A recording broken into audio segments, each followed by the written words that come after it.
डाकोर के रामदास जी तो द्वारिकाधीश जाते थे, पूरी रात कीर्तन करते थे, फिर वापस आते थे। भगवान रीझ गए थे उनसे और भगवान ने कहा हमको लिवा चलो अपने घर।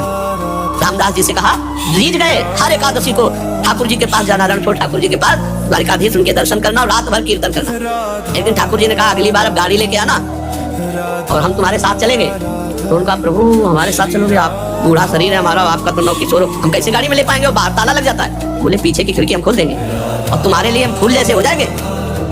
बोले प्रभु देख लो बहुत बड़े रक्षक हैं सब इनके, अगर कुछ नहीं होगा तुम गाड़ी ले आओ ना, हम चलने के लिए तैयार हैं। अब वो गाड़ी ले आए, सब भगत देख रहे थे कि पैदल नंगे पैर आते थे, इस बार गाड़ी पे आए तो सोचा शायद बूढ़े हैं इसलिए बैलगाड़ी से आ गए होंगे। अब भगवान पूरी प्लानिंग बता दी थी, मंदिर के पीछे गए, खिड़की खोल के ठाकुर जी पूरा श्रृंगार सब पहने।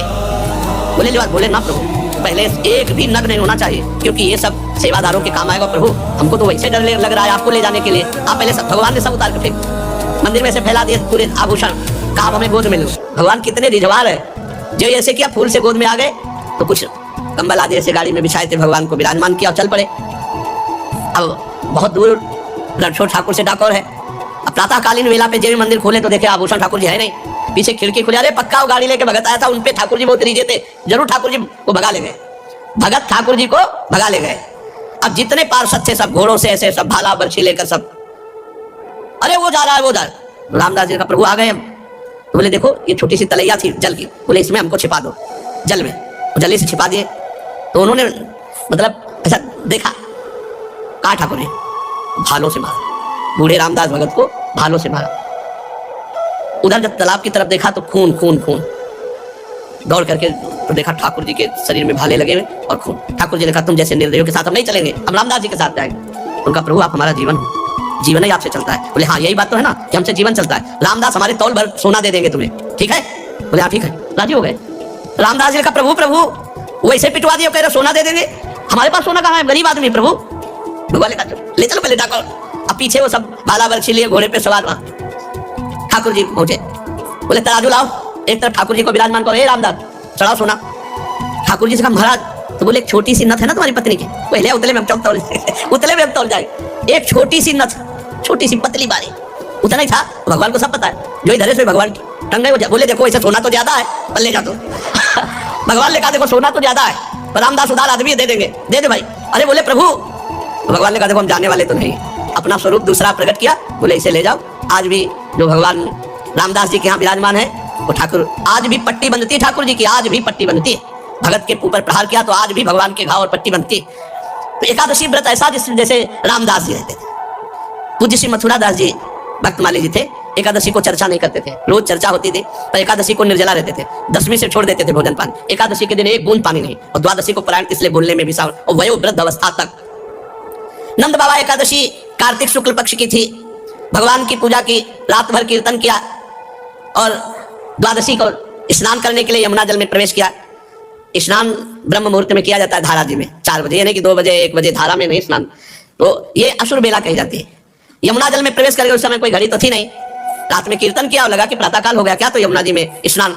तो वरुण जी के सेवक उठा ले गए, नंद बाबा को पकड़ ले गए। अब सारे ब्रज में हल्ला मच गया, नंद बाबा खो गए। अब पूरे ब्रज के गोप सब श्री कृष्ण से कहा कि पता नहीं कहां नंद बाबा गायब हो गए, तुम ही अपने पिता को ला सकते हो, हे श्री कृष्ण तुम्हारे ऊपर ही हमारा विश्वास भरोसा है। सब रोने लगे। भगवान ने कहा रो मत, रोना पीटना बंद करो, नंद बाबा खोए नहीं है, मैं देख रहा हूं। वरुण का सेवक ले गया, अभी मैं लाता हूं। भगवान वरुण लोक पहुंचे। भगवान अंतरिंद्रिय और बहिरिंद्रियों के प्रवर्तक श्री कृष्ण, जे भी वरुण देवता ने देखा, सारे जगत के अधीश्वर पधारे, साष्टांग दंडवत। नंद बाबा ने देखा इनके गण तो हमको पकड़ के लाए, तो हमारे कन्हैया के इनका स्वामी साष्टांग दंडवत मारा है। वरुण देवता जे ही देखा भगवान आए उतर कर साष्टांग दंडवत।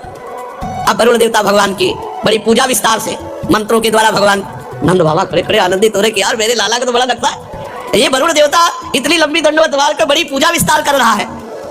वरुण जी ने कहा प्रभु अद्य में निवृतो देहोद्यैर्वार्थोऽधिगतः प्रभु त्वत्पादां भाजो भगवन् नवापुः पारमध्वनः नमस्तुभ्यं भगवते ब्रह्मणे परमात्मने न यत्र सूर्यते माया लोक सृष्टि विकल्पना।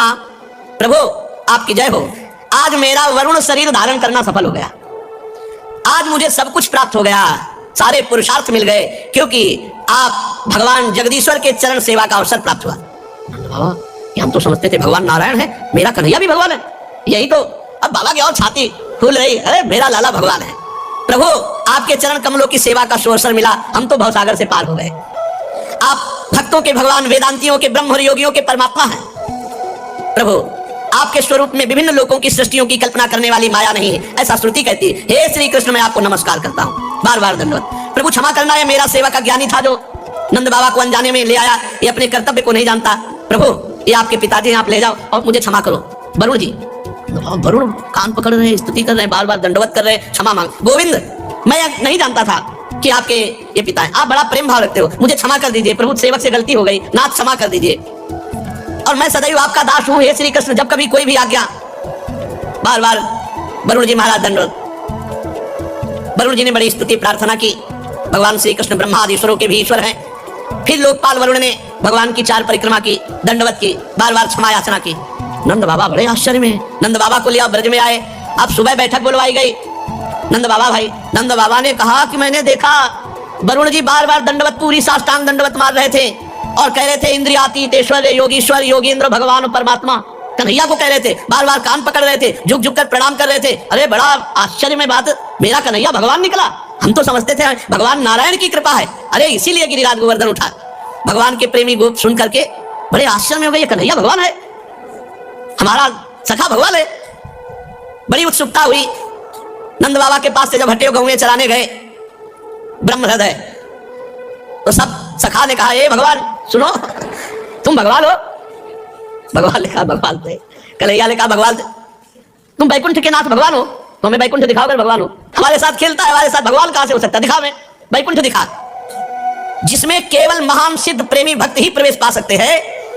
ऐसे वैकुंठ दर्शन की जो मायातीत स्वधाम है, भगवान अपने गोप सखाओं की अभिलाषा पूर्ण करने के लिए तत्काल कहा इस ब्रह्म हृदय में स्नान करो। जहां गुरु जी को स्नान, जो ही डुबकी मारी फिर पहुंच गए बैकुंठ। जय विजय नंद सुनंद भगवान के दिव्य पार्षद, दिव्य अस्त्र भगवान, और बड़े ऊंचे सिंहासन पे भगवान विराजमान। सखाओं को जय विजय, रुको, सर्वलोक महेश्वर अनंत ब्रह्मांड हरीश्वर, ऐसे भगवान के साथ झुक के चलो। दूर से बोले हमें नहीं चाहिए बैकुंठ, इतने ऊंचे में वो बैठा है और यहाँ सब हमको धक्का रहे, हमारा कन्हैया ही जिससे हम खेलते, हमें बैकुंठ भूल कर बैकुंठ नहीं चाहिए। तो ऐसे उछले। भगवान ने कहा, बोले कन्हैया एक बात मांगू, तू मेरा नित्य सखा है, मेरा प्राण, तू मुझे कभी बैकुंठ मत भेजना। मुझे जहां इतनी दूरी हो और जहां ऐसा शासन हो, मुझे वो अपना कन्हैया प्यारा लगता है, जिसके साथ मैं खेलता हूँ, जिसके साथ मैं खाता हूँ, जिसके साथ विभिन्न प्रकार की क्रीड़ाएं करता हूँ। ब्रजवासियों को बैकुंठ फीका लगा। भगवान के प्रेम धाम वृंदावन ब्रजधाम से भी श्रेष्ठ वैकुंठ को माना जाए, तो आप सोचो ब्रजवासियों को अच्छा नहीं लगा और मना कर दिया कि कन्हैया एक बात मुझे दे कि इस ब्रज से कभी मैं बाहर न जाऊं, यहीं का बंदर बनाओ, यहीं की चिड़िया बनाओ, यहीं के पशु पक्षी लता बनाओ, मुझे बैकुंठ नहीं चाहिए। इस संसार में जीव अज्ञानवश शरीर में आत्मबुद्धि करके भांति भांति की कामना करता है, उसकी पूर्ति के लिए पूरा जीवन नष्ट कर देता है, फिर उसके फलस्वरूप वो पशु पक्षी कीट योनियों में जाता है, इसलिए अपनी गति को पहचान नहीं पाता। परम दयालु भगवान ने अपने सखाओं को मायातीत वैकुंठ धाम का दर्शन कराया। भगवान ने फिर सखाओं को ब्रह्मबोध कराया, जिसका सत्य ज्ञान अनंत सनातन ज्योतिष स्वरूप समाधिनिष्ठ गुणातीत पुरुष ही पाते हैं। देखो ब्रह्म सनातन है, सत्यम ज्ञानम अनंतम यदि ब्रह्म ज्योतिष सनातनम, सत्यम ज्ञानम अनंतम यदि ब्रह्म ज्योतिष सनातनम यदि पश्यन्ति मुनयो गुणापाये समाहिताः। जिसमें अक्रूर जी को भगवान अपने स्वरूप का दर्शन कराएंगे, उसी हृदय में स्नान करा करके परम धाम का दर्शन कराया। दिव्य भगवत स्वरूप लोगों को देखकर समस्त गोप आनंद में मगन हुए। भगवान श्री कृष्ण मूर्तिमान ब्रह्म है, मूर्तिमान परमात्मा है, मूर्तिमान भगवान है। ये सब गोपों को आश्चर्यचकित हुआ कि हमारे कितने अहोभाग्य कि हम ब्रह्म परमात्मा भगवान अपने लाडले कन्हैया के हैं। यही ब्रजवासियों की आज भी महिमा है। जो यहाँ के खाटे ब्रजवासी हैं पुराने, ठाकुर जी के प्रति उनके हृदय में अपार संबंध प्रेम है, जैसे घर का, ऐसी बात है। उनके लिए भगवान नहीं नजर आते, उनको मेरे कृष्ण। देखो नंदगांव के जब आते हैं ना, उनकी ठसक झलकती है। बरसाने के जब श्री जी के जन आते हैं ना, उनकी ठसक झलकती है। ब्रजवासियों से जब बात करो ना तो ठसक झलकती है, सच्ची कहते हैं। आएंगे, प्रणाम करेंगे, प्रसाद देंगे, फिर कहेंगे ए बाबा कोई आशीर्वाद दो, लंबी आयु तेरी, कोई नहीं बिगाड़ सकता। अरे लाडली जी की कृपा, वो कहे नंद लाला की कृपा। तो यही ब्रजवासियों की कृपा जिस पर हो जाए तो ब्रजराज उसको कभी छोड़ नहीं सकते। इसलिए इनकी बाहरी वाणी पे मत जाना, बाहरी व्यवहार पे न जाना। इनका व्यवहार थोड़ा टेढ़ा है, वाणी थोड़ी कड़वी भी हो सकती है। इनकी जबान की बात है, हृदय बहुत बहुत प्यारा हृदय है, ये हमने देखा। उनका व्यवहार देखो, ये भगवान के सखागण है। इनकी बात समस्त ब्रजवासियों के चरणों में कोटि कोटि वंदना। जिनको श्री कृष्ण प्यारे लगे, बैकुंठ भी प्यारा नहीं लगा, आज भी ऐसे श्री कृष्ण के प्यारे ब्रजवासी जन है। इनका टूक, इनकी चरण रज और इनका आशीष हमको निश्चित प्रिया प्रीतम से मिला देगा।